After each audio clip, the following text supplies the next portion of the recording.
Everyone, आज हम बात करेंगे आपके नए टॉपिक की मीन फ्री पाथ, जो कि हमारा गैसेस स्टेट से ही रहेगा।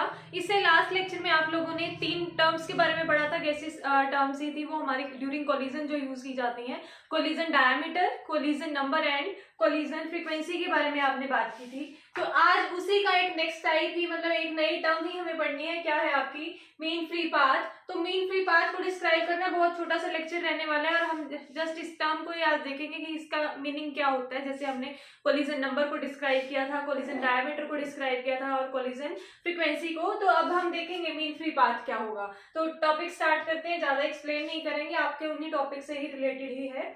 तो मीन फ्री पाथ समझने से पहले हमें समझना है पहले फ्री पाथ क्या होता है। देखो, गैसेस मॉलिक्यूल्स की बात कर रहे थे आप अभी तक कि गैसेस मॉलिक्यूल जितने भी हैं हमारे, वो हमारे रैंडम मोशन में मूव करते हैं। और उसके बाद हमने कहा था कि हम किसी एक मॉलिक्यूल की बात करते हैं, अगर उसी के बेसिस पे, देखो एक मॉलिक्यूल के बेसिस पर ही हमने कोलिजन डायमीटर को डिस्क्राइब किया था, उसी के बेसिस पे हमने कोलिजन नंबर, फ्रीक्वेंसी, ये सारे टर्म्स को इसी तरह से रिलेट किया था कि हम किन्हीं एक दो मॉलिक्यूल की बात कर लेते हैं। सभी मॉलिक्यूल को एक साथ स्टडी करना हमारे लिए पॉसिबल नहीं था। और स्पीड की बात जब हमने की थी तो वेलोसिटी की फॉर्म में हमने उसको डिस्कस किया। तो वहां पर हमने एवरेज वेलोसिटी को कंसीडर किया था, क्योंकि सभी मॉलिक्यूल्स की वेलोसिटी अलग अलग होती है। तो अलग अलग वेलोसिटी होने की वजह से, वेलोसिटी डिफरेंस होने की वजह से हम क्या कर लेते हैं, वेलोसिटी एक सिंगल ले लेते हैं, मतलब सिंगल तो क्या कहें बट एक एवरेज वेलोसिटी लेके चलते हैं। तो यहाँ पर अब हम डिस्कस करेंगे कि फ्री पाथ क्या है। फ्री पाथ भी हमारा इन्हीं से रिलेटेड, अगर वो टर्म्स आपको समझ आई है और उसमें किस तरह से हमारे मॉलिक्यूल्स को डिस्कस किया गया था वो अगर आपको समझ आ गया है तो ये भी समझ आ जाएगा। तो क्या है मीन फ्री पाथ। यहाँ सबसे पहले हम फ्री पाथ की अगर बात करें तो फ्री पाथ क्या है, कोई भी मॉलिक्यूल अगर मूव कर रहा है, तो हमें पता है रैंडम मोशन में चलते हैं हमारे गैसेस मॉलिक्यूल। तो रैंडम मोशन में चलते हुए हम कोलिजन अगर बात करें तो कोलिजन कब होगा, अगर एक मॉलिक्यूल मेरा मूव कर रहा है इस डायरेक्शन में, अगर ये मूव कर रहा है और रास्ते में ये यहाँ से मोशन में है, मोशन में होते हुए रास्ते में इसको कोई और मॉलिक्यूल मिला, वो इसके साथ कोलाइड करेगा और कोलिजन के बाद ये अपने पाथ को चेंज कर देते हैं। ये चीज हमने कल डिस्कस की है। पर यहाँ पर ये जो मॉलिक्यूल है, अब हम इसको स्टार्टिंग से ये बोलते आ रहे हैं कि रैंडम मोशन को फॉलो करता है। रैंडम मोशन का मतलब ये नहीं है कि चलता चलता खुद से ही इधर उधर हो जाएगा। वो रैंडम मोशन इस वजह से आता है क्योंकि एक मॉलिक्यूल ने जैसे ही मूव करना स्टार्ट किया तो उसके रास्ते में कोई दूसरा मॉलिक्यूल मिला उसे, और उस मॉलिक्यूल के साथ जब वो कोलाइड करेगा तो कोलिजन के बाद वो अपने पाथ को चेंज करता है। ध्यान से सुन लेना, इसी में है फ्री पाथ का मीनिंग भी, कि एक मॉलिक्यूल जब दूसरे मॉलिक्यूल के साथ कोलाइड करता है, पर एक मॉलिक्यूल जब चलना स्टार्ट किया, उसने अपनी पोजीशन से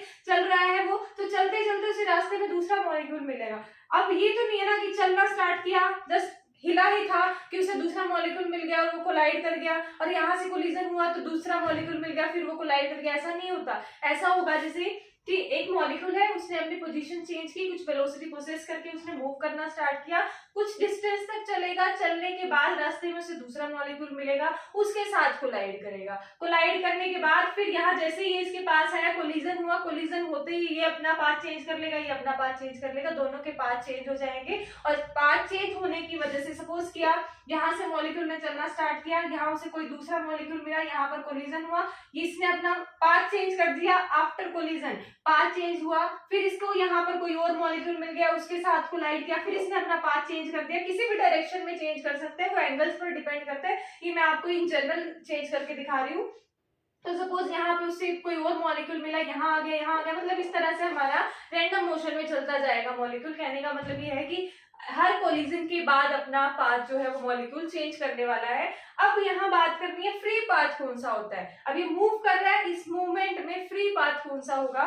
फ्री पाथ देखो ये होगा, सपोज मॉलिक्यूल ने यहाँ से चलना स्टार्ट किया था, हमारे मॉलिक्यूल ने यहाँ से चलना स्टार्ट किया था, यहाँ से यहाँ तक, यहाँ मिला है ना उसको दूसरा मॉलिक्यूल, तो यहाँ से लेके यहाँ तक जो डिस्टेंस उसने ट्रेवल किया वो होता है उसका फ्री पाथ। मतलब क्या कि कोलिजन से पहले, किसी भी कोलिजन से पहले जितना डिस्टेंस एक मॉलिक्यूल ट्रेवल करता है वो उसका फ्री पाथ होता है। अब जैसे हमने कहा कि एक मॉलिक्यूल चलना स्टार्ट कर रहा है, उसे दूसरा मॉलिक्यूल मिलेगा, कोलिजन होगा, पर कुछ डिस्टेंस उसने ट्रेवल किया ना, जो डिस्टेंस उसने कोलिजन से पहले ट्रेवल कर लिया वो उसका फ्री पाथ कहलाएगा। अब यहाँ पर देखो, यहाँ मॉलिक्यूल मिला, मॉलिक्यूल मिलने के बाद कोलिजन हुआ, कोलिजन होने के बाद उसने अपना पाथ चेंज किया, पाथ चेंज होने के बाद भी उसने कुछ डिस्टेंस खुद अकेले ट्रेवल किया है, उसके बाद कुछ डिस्टेंस चलने के बाद उसको दूसरा मॉलिक्यूल मिला, तब वहां जाके कोलिजन हुआ, फिर से उसने एक फ्री पाथ ट्रेवल किया, फिर से एक फ्री पाथ मिला, एक फ्री पाथ उसे यहाँ मिला,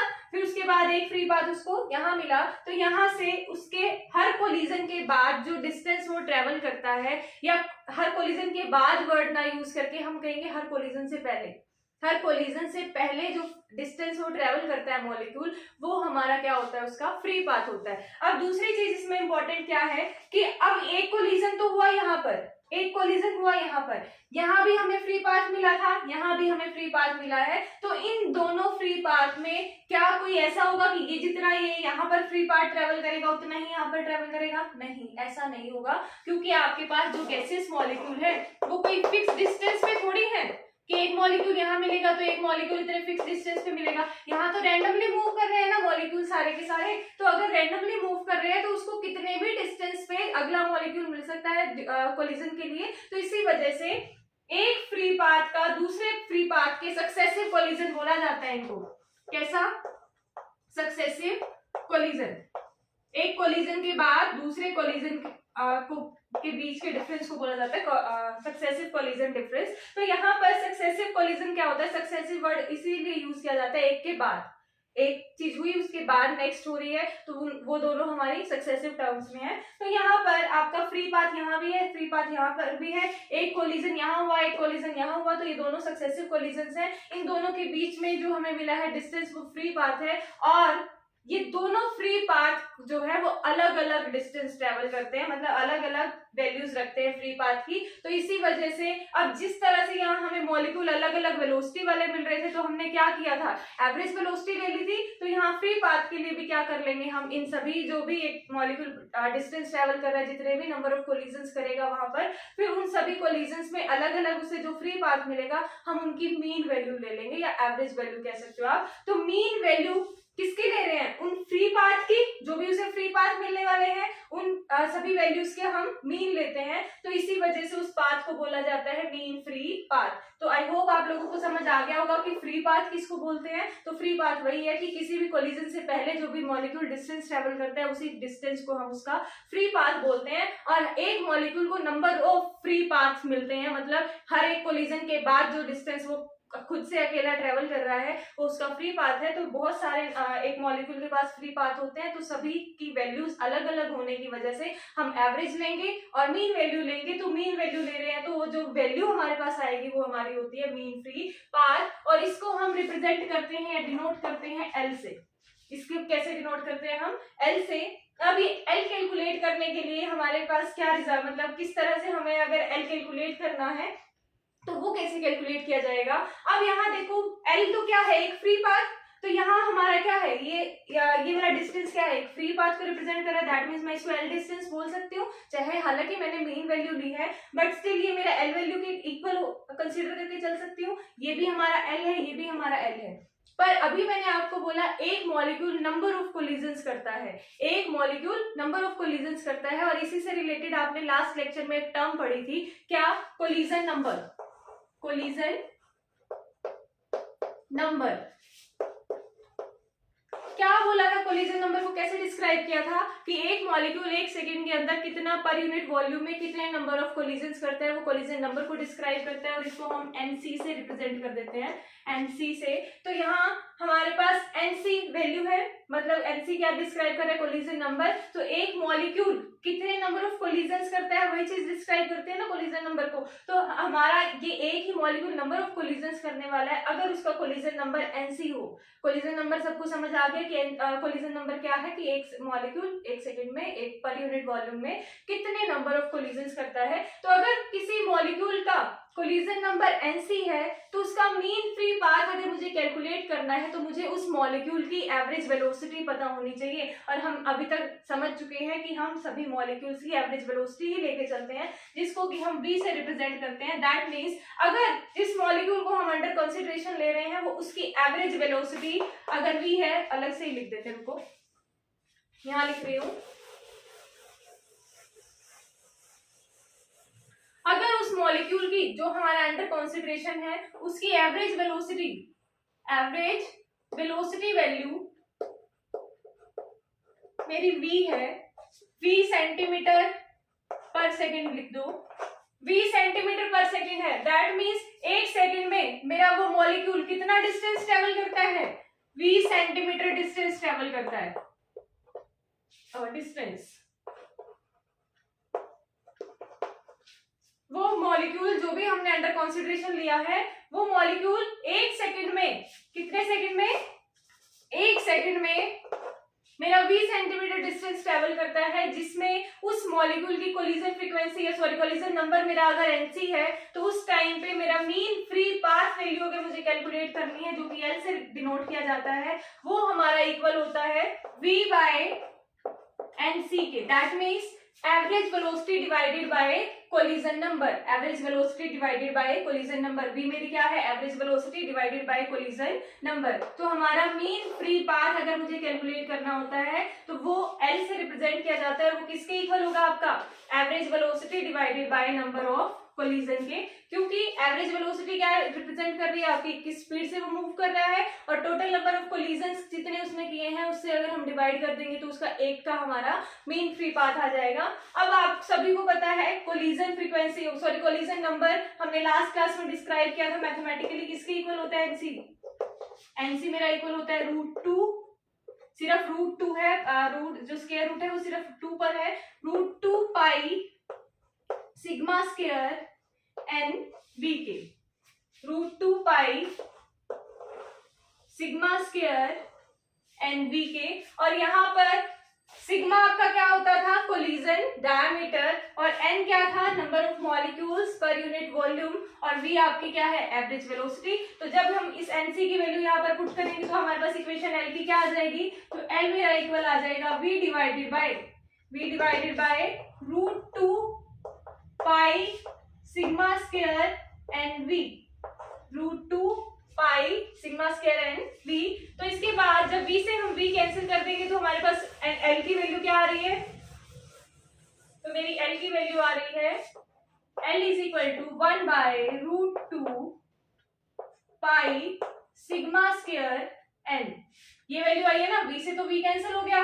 तो अब जो हमारे पास l वैल्यू आई है, हमने यहां से क्या ऑब्जर्व किया, क्या चीज ऑब्जर्व कर रहे हैं, देखो सबसे इंपॉर्टेंट चीज यहाँ से पता चलेगी कि जो मेरा मीन फ्री पाथ है किसी भी मॉलिक्यूल का मीन फ्री पाथ हमारा v पर डिपेंड नहीं करता। v से v कैंसिल हो गया, इस इक्वेशन में v नहीं है ना, लास्ट रिजल्ट जो हमें मिला है उसमें v नहीं है, दैट मीन्स एवरेज वेलोसिटी नहीं है। तो अगर v नहीं है दैट मीन्स मेरा मीन फ्री पाथ वेलोसिटी पर डिपेंड नहीं करता है, या फिर यूं कहो कि कितना डिस्टेंस ट्रेवल किया उस पर डिपेंड नहीं करेगा। डिस्टेंस ट्रेवल किया पर डिपेंड नहीं करेगा, कैसे बोल रही हूँ मैं, सेंटीमीटर पर सेकंड होती है ना, सेंटीमीटर पर second, that means v centimetre एक सेकंड में ट्रेवल किया है, ऐसा है। तो यहाँ से डिस्टेंस पर ट्रेवल डिपेंड नहीं करता, बल्कि मेरा मीन फ्री पाथ किस पे डिपेंड करता है, सिग्मा पर और एन पर। इसका मतलब क्या हुआ, सिग्मा क्या था हमारा, कोलिजन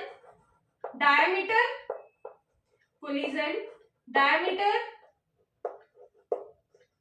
और n क्या था, नंबर ऑफ मॉलिक्यूल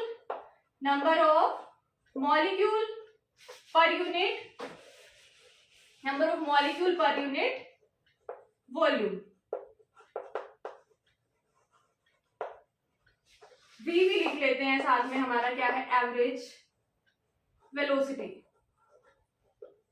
इन तीनों चीजों पर डिपेंड हम लेके चले, मतलब एक तरह से इनको रिलेट करके चले थे, बट वो v पर डिपेंड नहीं करता, वेलोसिटी पर डिपेंड नहीं करता, हमारा एवरेज डिस्टेंस पर डिपेंड नहीं करता, क्योंकि v हमारा क्या रिप्रेजेंट कर रहा है, सेंटीमीटर पर सेकंड की फॉर्म में। दैट मींस एक सेकंड में अगर हमारा v डिस्टेंस ट्रेवल हो रहा है तो इसका मतलब ना वेलोसिटी पर डिपेंड करता, ना ही हम या फिर यूं कह सकते हैं ना हमारा डिस्टेंस ट्रेवल पर डिपेंड करता, कौन, मीन फ्री पाथ। बट वो डिपेंड करता है किस पे, सिग्मा पर और n पर, दैट मींस कोलिजन डायमीटर पर और n पर। तो कोलिजन डायमीटर और सिग्मा पर भी कैसे ये सॉरी नंबर ऑफ मॉलिक्यूल्स पर भी कैसे डिपेंड कर रहा है, ये इनवर्सली प्रोपोर्शनल है, l is inversely proportional to sigma and n। हालांकि यहाँ पर सिग्मा स्क्वायर है, बट मैं वैसे इन जनरल बता रही हूँ, सिग्मा के भी इनवर्सली प्रोपोर्शनल है और n के भी। इसका मतलब क्या, सिग्मा वैल्यू इंक्रीज करूंगी तो मेरा l डिक्रीज करेगा, ऐसे ही होता है ना इनवर्सली प्रोपोर्शनल कि सिग्मा इंक्रीज करेंगे तो एल डिक्रीज करेगा, सिग्मा डिक्रीज करेंगे तो एल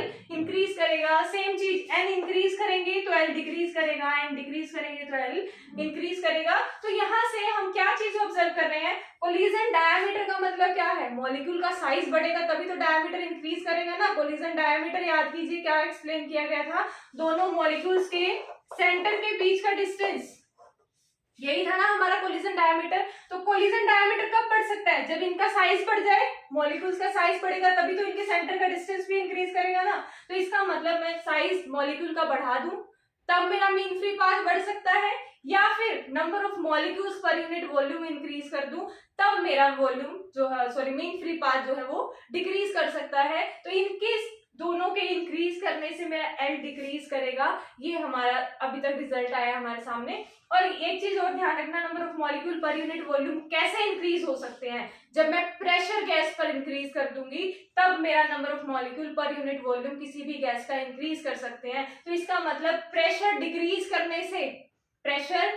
करने से भी मेरा एल पे सेम इफेक्ट पड़ेगा। प्रेशर अगर मैं इंक्रीज करने से, प्रेशर अगर मैं इंक्रीज करूंगी तो मेरा एल डिक्रीज करेगा, प्रेशर अगर मैं डिक्रीज करूंगी तो एल इंक्रीज करेगा। अब इसके बाद हम एक रिलेशन ही देख लेते हैं कि टेम्परेचर और प्रेशर पर क्या इफेक्ट पड़ेगा मीन फ्री पाथ का। Effect of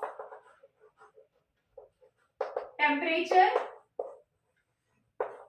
and pressure, effect of temperature and pressure on mean free path. L पर हमारा टेम्परेचर और प्रेशर का क्या इफेक्ट होगा। तो इसके लिए आपको क्या करना है, आप सभी को पता है gas equation PV is equal to NRT होती है, आइडियल गैस इक्वेशन। यहां से अगर मैं एन की वैल्यू कैलकुलेट करूंगी तो वो किसके इक्वल आ जाएगी, या फिर यूं कहो पी बाय आर टी, सिर्फ ये ले लेते हैं हम, एन बाय वी के इक्वल हो जाएगा। P बाय आर टी, इस इक्वेशन से PV is equal to N R T से P बाय आर टी मेरा इक्वल किसके हो जाएगा, N बाय V के। और N is the number of moles, number of molecule per unit volume, और V क्या है आपका वॉल्यूम। तो यहां से आपका number of molecule divided by volume किसको रिप्रेजेंट करता है, आपका स्ट्रेंथ को, जो कि हम N डैश से रिप्रेजेंट कर लेते हैं यहाँ पर। तो N बाय V आपका किसके इक्वल होता है, N डैश के, 11th क्लास से ही पढ़ते आ रहे हो, स्ट्रेंथ मोलैरिटी वाला कंसेप्ट जहाँ पे किया था। तो ये हमारा स्ट्रेंथ को रिप्रेजेंट कर रहा है। तो यहाँ से मेरा P by R T is equal to N dash के इक्वल आ जाएगा, ये इक्वेशन आई। अब इसमें दोनों तरफ आप क्या करो, number of Avogadro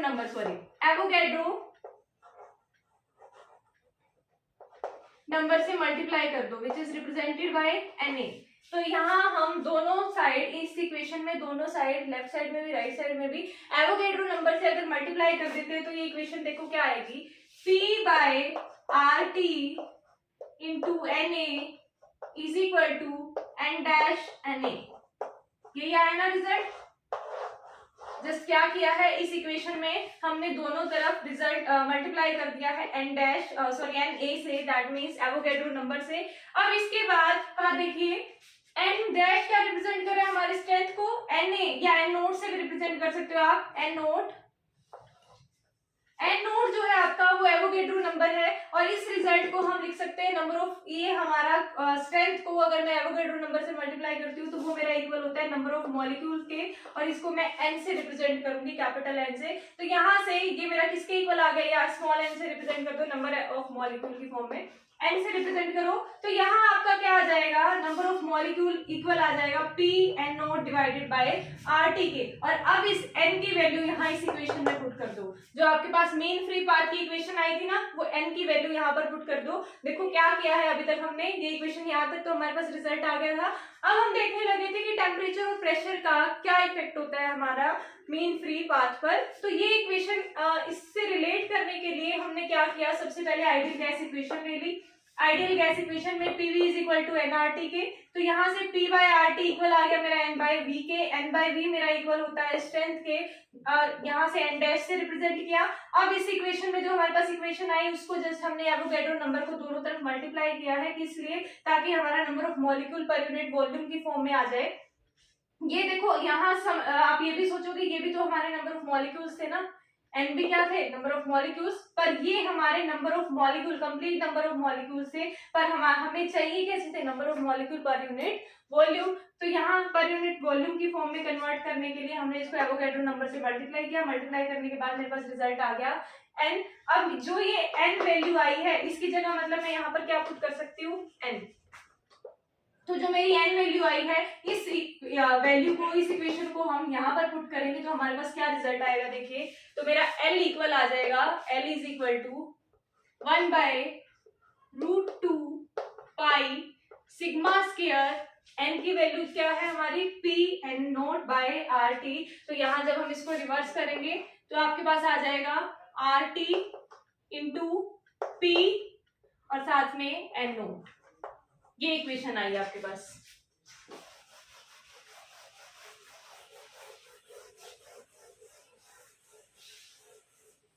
are T square root of 2 divided by square root of 2 pi sigma square P N naught. हमने क्या करना था, किसके साथ इफेक्ट चेक कर रहे थे, टेम्परेचर और प्रेशर के साथ। तो क्या इस इक्वेशन में अब दोनों टर्म्स आ चुकी हैं, टेम्परेचर भी आ गया आपका और प्रेशर भी आ गया है। एवोगैड्रो नंबर जो हमारा होता है वो क्या होता है, कांस्टेंट, पाई भी कांस्टेंट, किसी भी गैसेस मॉलिक्यूल का डायमीटर भी क्या होता है, कांस्टेंट। तो यहाँ आपका कोलिजन डायमीटर भी कांस्टेंट, पाई भी कांस्टेंट, एन नोट भी कांस्टेंट और √2 भी कांस्टेंट है। और किसी पर्टिकुलर ये आर भी क्या है आपका, गैस कांस्टेंट है। तो यहाँ से एल किसके इक्वल आ गया आपका, या डायरेक्टली प्रोपोर्शनल कह सकते हो, एल डायरेक्टली प्रोपोर्शनल आ गया हमारा टी बाय पी के, टी बाय पी के। तो एल अगर मेरा डायरेक्टली प्रोपोर्शनल आ रहा है टी बाय पी के, डायरेक्टली प्रोपोर्शनल का साइन किस लिए लगाया है, क्योंकि मैंने ये सारे बाकी के कांस्टेंट नहीं लिखे, इसी तरह से आता है ना डायरेक्टली प्रोपोर्शनल। तो यहाँ डायरेक्टली प्रोपोर्शनल आ गया टेम्परेचर बाय प्रेशर के। अगर मैं टेम्परेचर को कांस्टेंट कर दूं तो एल मेरा डायरेक्टली प्रोपोर्शनल हो जाएगा 1/पी के एट कांस्टेंट टेम्परेचर। और अगर मैं प्रेशर को कांस्टेंट कर दूं तो L is directly proportional to T at constant pressure. ऐसा ही होगा ना, टेम्परेचर कांस्टेंट कर दिया तो इनवर्सली प्रोपोर्शनल टू पी, और प्रेशर कांस्टेंट कर दिया तो मेरा डायरेक्टली प्रोपोर्शनल टू टेम्परेचर। तो टेम्परेचर इंक्रीज करेंगे किसी भी गैस का तो मेरा मीन फ्री पाथ इंक्रीज करेगा, बट प्रेशर अगर इंक्रीज करेंगे तो मीन फ्री पाथ क्या करेगा, डिक्रीज करेगा। और ये तो मैंने आपको यहाँ से भी रिलेट करके बता ही दिया था कि नंबर ऑफ मोल्स हमारे तब इंक्रीज करते हैं, नंबर ऑफ मॉलिक्यूल्स, जब हम प्रेशर इंक्रीज करते हैं। तो एन इंक्रीज करेंगे तो दैट मीन्स पी इंक्रीज हुआ होगा, और पी इंक्रीज होने से हमने देखा था एन इंक्रीज करने से एल क्या कर रहा था, डिक्रीज। तो यहाँ पर भी हमने वही रिजल्ट देखा कि प्रेशर को इंक्रीज करने से मेरा एल जो है वो डिक्रीज कर रहा है। तो ये दोनों रिजल्ट हमारे पास आ गए, बट साथ में गेल-लुसाक्स लॉ जो है आपका, गेल-लुसाक्स लॉ ये क्या कहता है, एट कांस्टेंट, कहां लिखूं, एट कांस्टेंट वॉल्यूम टेम्परेचर जो होता है वो प्रेशर के डायरेक्टली प्रोपोर्शनल होता है। ये चीज ध्यान रखना, गेल-लुसाक्स लॉ के अकॉर्डिंग कांस्टेंट वॉल्यूम पर टेम्परेचर जो है प्रेशर के डायरेक्टली प्रोपोर्शनल होता है। और अगर दोनों डायरेक्टली प्रोपोर्शनल हो जाएं, ये दोनों डायरेक्टली प्रोपोर्शनल हो जाएं तो एल जो है वो मेरा डायरेक्टली प्रोपोर्शनल किसके हो जाएगा, किसी कांस्टेंट के। जब गेल-लुसाक्स लॉ अप्लाई किया जाएगा, कांस्टेंट वॉल्यूम होता है गेल-लुसाक्स लॉ के लिए, और यहाँ टेम्परेचर डायरेक्टली प्रोपोर्शनल होता है प्रेशर के। अगर टेम्परेचर प्रेशर के डायरेक्टली प्रोपोर्शनल हो जाएगा तो यहाँ पर क्या आ जाएगा, कांस्टेंट टर्म आएगी कोई ना कोई, तो कांस्टेंट टर्म आएगी तो एल मेरा डायरेक्टली प्रोपोर्शनल हो जाएगा कांस्टेंट के। तो इसका मतलब मीन फ्री पाथ किसी कांस्टेंट वैल्यू के इक्वल आ जाएगा, कब, अगर कांस्टेंट वॉल्यूम लिया जाए, गैस का वॉल्यूम अगर कांस्टेंट कर दिया जाए तो मेरा मीन फ्री पाथ भी कांस्टेंट हो जाएगा। तो ये रहा आपका आज का टॉपिक, बाकी हम करेंगे नेक्स्ट क्लास में। और हमारी तीनों 4 टर्म्स बल्कि कोलिजन की हो चुकी हैं। कोलिजन की 4 टर्म कौन कौन सी की हैं, diameter, collision number, collision frequency, and आज हमने कर लिया मीन फ्री पाथ। तो आपका टॉपिक आज का यही रहेगा। अगर आपको हमारे लेक्चर्स अच्छे लगते हैं तो हमारे चैनल को सब्सक्राइब, लाइक एंड शेयर कीजिए। Thank you.